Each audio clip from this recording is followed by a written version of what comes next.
We are really glad to have uh, two people from the Athens Cultural Center joining us for this webcast, Jacob Miller and Sara Pruiksma. And I hope I got that right. Uh, You the did. okay. Yeah. The So both of them are with the uh, Athens Cultural Center. Jacob is the new director, and Sara is the new associate director. And so the subject of all of these webcasts is a life in the arts, because having a life in the arts is not without its challenges. And in fact, that could be saying it very mildly. But so let's start with you, Jacob. So Oh, how, Joe, we have what, our oh, commercial. you're right. Todd, hit it with a commercial. Thank you, Joe. Hello, everyone, and we're so happy to have Sarah and Jacob with us today. The Masterwork Music and Art Foundation was founded over 60 years ago to support excellence in the arts, and today we do so by offering a Premier Award, which is a $10,000 award that goes out to an artist for a particular work. This year's awardee was Camille A. Brown and Dancers, and we were thrilled that they had a premiere for I Am at Jacob's Pillow just last week. And we offer community arts grants, which are smaller level awards to a number of organizations or people who are committed to supporting arts in the community. And the Athens Cultural Center has been the recipient of a number of those grants. So we're very happy to have Jacob and Sara with us today in the very able hands of Joe White, our beloved host. Anyway, so where was I? Uh, Jacob, hi there. And Todd exits stage right after his commercial, and then he'll rejoin us later. So how did you become involved with the Athens Cultural Center? Well, so I suppose it was maybe a little bit of a roundabout entrance. I was living in England after moving there from Denver, and I moved to the Hudson Valley about a year and a half ago, and I Googled art, and Oh, Athens Cultural Center came up, there you and go. so my wife and I went around and went to some places. I emailed Jeremy Bloom, the former director, and he invited us to come to one of the first Friday events. And we showed up in, I think, winter of 22, 23, something Mhm. like that. And thought it was a nice place. So I got on the mailing list. And when they were hiring, then I applied, and one thing led to another. Well, there you go. Um, that's not all that circuitous a route, but but you got there. And so what's I always like I don't want the mission statement, because the mission statement generally is a plaque on the wall that we all try to forget about as soon as it's up on the wall, as soon as we've done the meetings to generate it.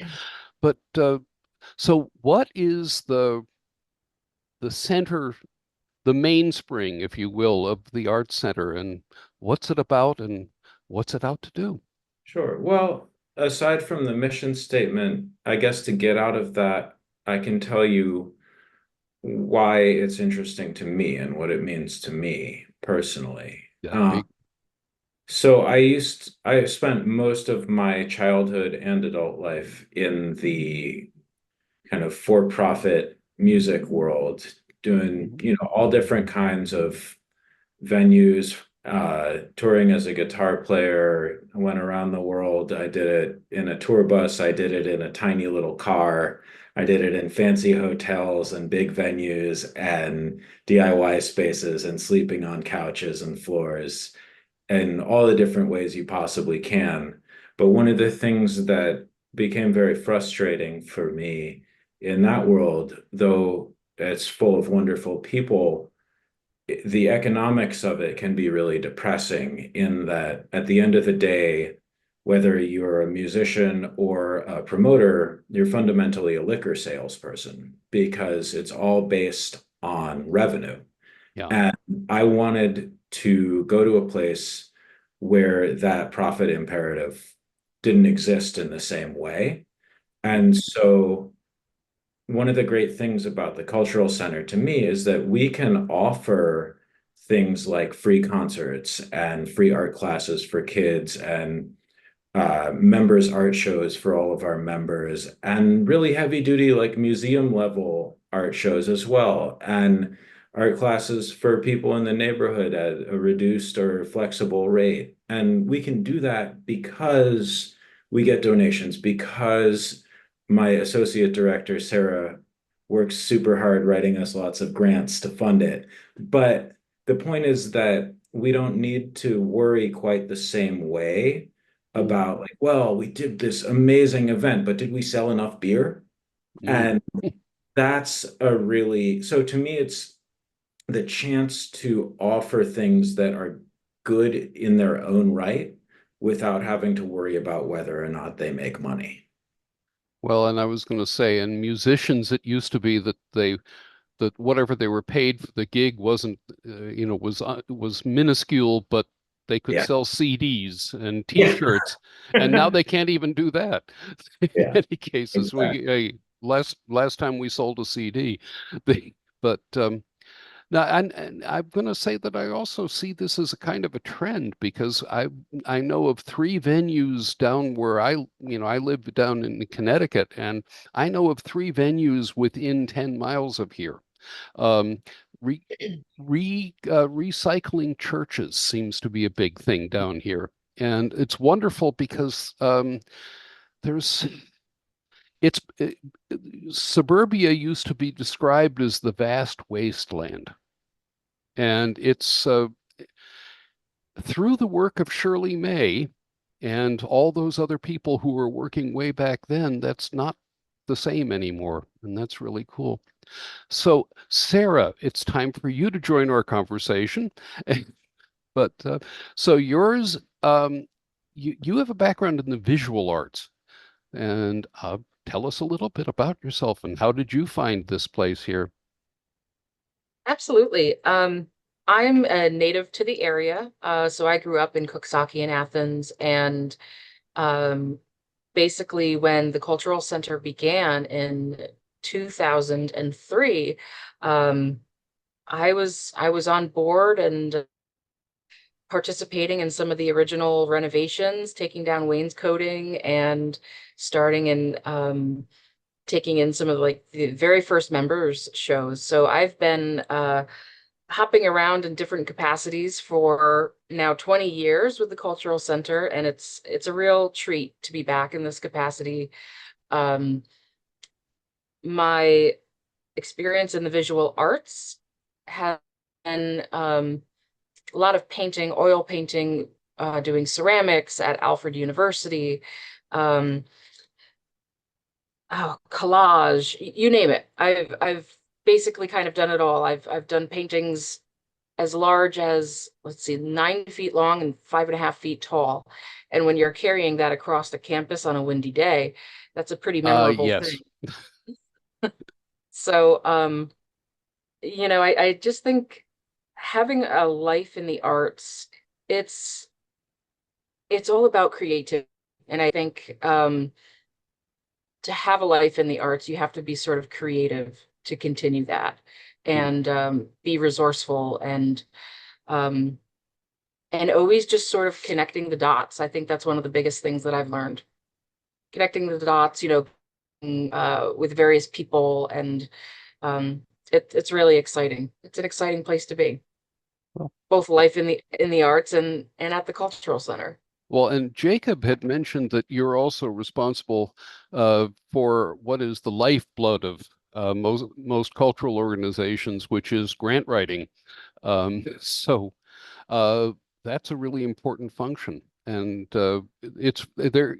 The center is very fortunate to have somebody who can step up from doing whatever is necessary. I mean, that's how I got started, is, you walk in the door, what do you need?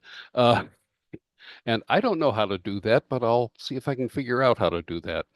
Um, so that's I think they're very fortunate.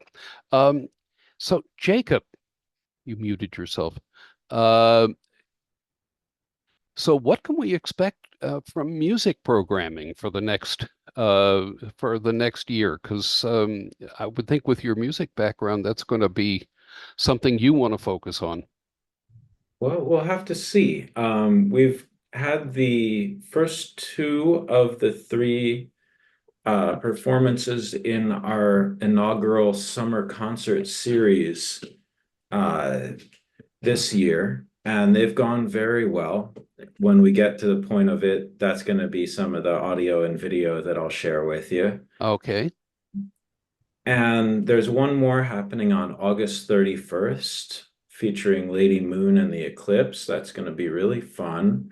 Um, as far as next year's programming, I think if the programming board and the committee decide that they want to renew the concert series and have me do another round of it, then I think the goal would be to expand it to get better at outreach with it. Because one of Mm, the probably my favorite thing about that program isn't just the concert in the park, because like, music in the park is great, but lots of people do music in the park. The thing that mhm, I think makes our program unique and that I'm very proud of is the kind of educational aspect of it, where we bring in kids from a local youth group in Hudson mm, to watch the sound check and then do a short Q&A with the artists before the show so that they can ask them sort of similar stuff to what you're asking us about, like, what's a monitor? Why do you play music? How do you do it for a right. living?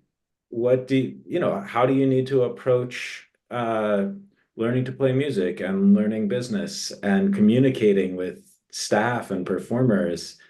How does that all work? And it's the kind of behind the scenes knowledge that I think Mm, most young people aren't really able to get unless you have some sort of connection to the performing arts world. mm, So as far as what's on the plate for next year, I think my hope is another summer concert series, and then I'd also like to start sprinkling in some more free, like casual concerts in our space. We did a mhm. couple of those. One of those in the winter that went very well was a local musician named Stephen Blum. And he brought a great crowd. Everyone had a blast. Someone made some fabulous cupcakes and showed up with Okay. those too.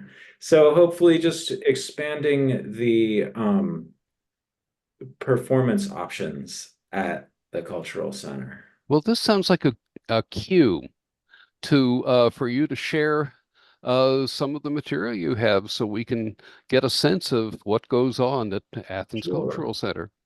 So the first one, let me try to share my screen here and bear with me while I get to it.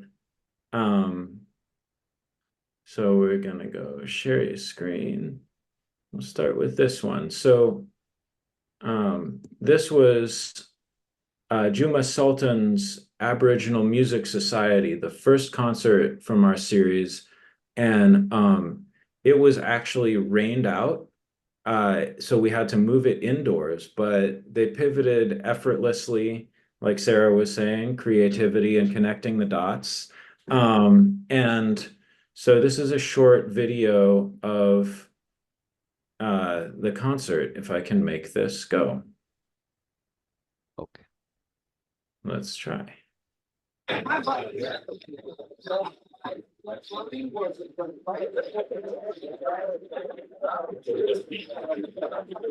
Um, Pause. Yes. You may want to reshare this. When you do that share, that you'll see, at least this is Zoom before the update this week. Is there a thing? Is there a place to check the box? Uh, Oh, close for the, audio. Oh gosh. yeah, because our audio was not coming I through clearly. see. All right, let's see So if we can do that. stop your share, and because you have to go all the way out and restart the share. Okay. Sorry for the I technical difficulties. Been there, done that many All times. right. Okay. One panelist can share audio. Share. Share. It's when you're selecting which screen Yeah. to share. It should be sharing sound. Okay. Um, There's a little box you have to check. yeah. Oh, And there we I see what happened. there you Aha, go. I got it. They moved it, I'm sure. Yeah, yeah. But Great. right, right. Okay. Now I have to enter my password.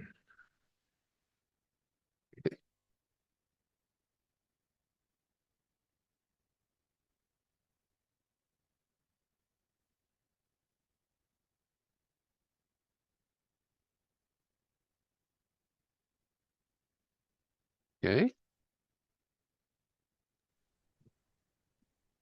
This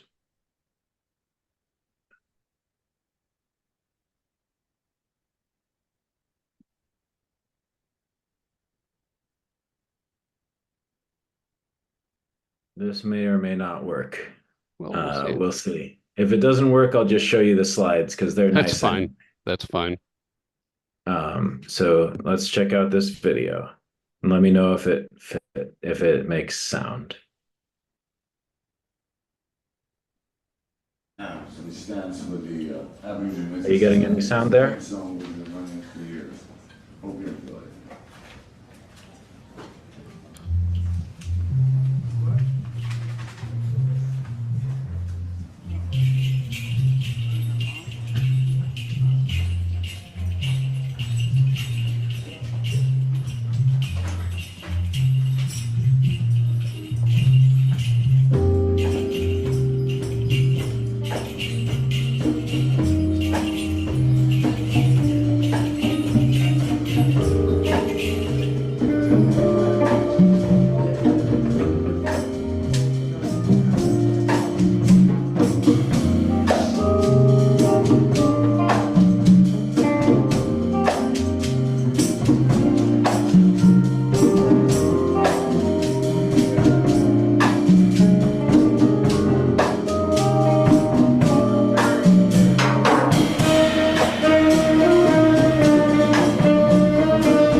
You can see we packed about 9 guys Into into a that little very tiny space small because of the space rain. there. Yeah. Yeah. Yeah. And Okay. so we just had a little clip of that, but you can imagine what it would be outside. And then we had also a wonderful Q&A where Juma, Mr. Sultan, he played percussion with Jimi Hendrix back at Woodstock, Mm-hmm. and he gave some knowledge to the kids, showed them, told them about how you need to approach performances, the different Right. ways to set your mind up for it. And actually, there's one relationship that I'm really happy to hear about.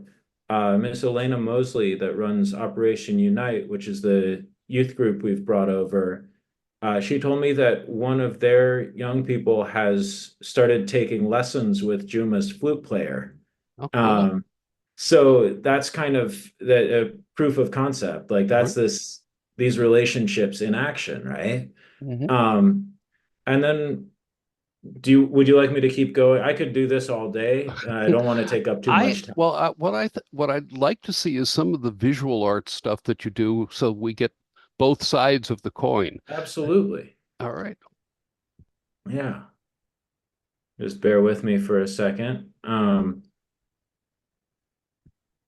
So got that. We've got. Are you going to share 2020? I don't have 2020 pictures just yet. Oh, okay. Um, And they're on but my I phone right have now. one of my favorite shows of the year, um, was called Movement Aids the Process. It was in January.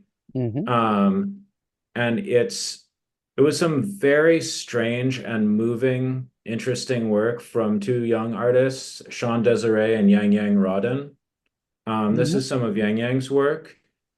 And then uh, in the next room, we'll be able to see some of Sean's work. Yang Yang deals a lot with sort of medical and femininity themes. And then Sean is dealing with a lot of sort of institutional racism and how to address that. Mm. Uh, this network of tape on the floor is sort of a choose your own adventure Q&A Mm. that leads you to a different portrait depending on which answer you take. And then you Okay. can't see it from these photos, but actually inside the frames, if you look in the side, there's a hole drilled and it has like a whole separate handwritten kind of monologue or response inside it. It was a Mm. really fascinating exhibition, and I think something that you maybe wouldn't expect to find in a small town. And it was really great to see a whole bunch of people following, because you have your reception, your opening, right? And people mingle, they have their cheese cubes and their wine, as you do at an art opening. And at this one, people were kind of pacing and looking at the floor in this like really wonderful, like it was almost like a little dance piece because the movements Right. were controlled in this unexpected way as they followed the art. Well, and the audience figured out what to do. Yeah, That's yeah, really cool. exactly. So, all right. Well, the real question I have is so what's next? What are we looking forward to in the next year, and what are we looking to create that'll be new and wonderful? I'm sure there'll be more art shows and more music, Yeah, but yeah. what's your vision for that? Well, for me, I think there's sort of a bunch of different parts of that in that one, I think we want to keep going in pushing in the kind of adventurous, more avant-garde style of art Hmm. while also reaching deeper into the community and members art world. I Hmm. think that stretching in both, like I love that we work in both of those directions, and I think stretching deeper into them, like increasing accessibility and like stretching definitions of what kind of art gets to hang on walls in the Hmm. fancy gallery, while also bringing in stuff that may be really unexpected and maybe challenging or unexpectedly beautiful, to folks who might not have encountered a certain type of art before. And I think the same thing holds true for music, like bringing in more people while also stretching ourselves as far as what do we believe is worthy of being shared, and how do we get to understand more and different types of work. Hmm. Well, and also you have a very vibrant arts community that you're Yes. in the middle of, and so there's all sorts of different directions, and uh, you could do conventional shows, but I love the idea of the tape networks on the floor, and I'm really happy to hear that the people at the reception figured that out. Yeah. Because I've been to a lot of stuffy art receptions where I don't think they would have. They would That's have, what Well, I we're think, not all that stuffy. yeah. yeah, and that's one thing I'd like to just point out, that kind of goes back to our mission. And our mission statement is something that I spend a lot of time with, as the grant writer, and I'm also in charge of the education program. And I think so often the arts can be off-putting to people who don't have Right. a relationship with it already, because they feel like if they don't understand it, that they will be, seen as other or less than, and that's not the case. Um, the environment that we are really pushing to create at the Cultural Center is one of inclusion and acceptance. So whether that's by a socioeconomic status, or your ethnicity, your sort of innate relationship to art, whether you have one or not yet, or you're interested in learning what we do. I think, we're like out there with open arms, and we just want everybody to come in and learn and share. And I think one of the really beautiful things that I've been reflecting on also is in the arts. I've spent a lot of time kind of reflecting on this personally and professionally, in that is, the arts were historically reserved for people of a high status, the Mhm. rich Yeah. time to do the arts. And we're that's our job, to like break that down and say, no, you're all coming in here, you all have a right to make art, you all have an intrinsic voice, and we want to help you that. And I think there's a lot of power in that self-expression. Um, so that's what we're all about. And um, yeah, I'm very Well, passionate about it. I think that is a wonderful statement of uh, the vision that you've both expressed. And we're very happy at Masterwork to have contributed in some way to furthering that. So, Todd, are you there? He'll be back in. There he is. So I will let you do the closing bit. And thanks, Sarah and Jacob, very much. I think this is a lovely interview, and we will. And I, yeah, I just think you have. This is the core work. This is the work of getting out into the community, which is exactly what our community grants are all about. Thank you. You're muted. Hold on. Oh. Todd, you're muted. I am. There you I go. was just saying that the Athens Cultural Center in Athens, New York, is a really great example of an arts center that's also a community center.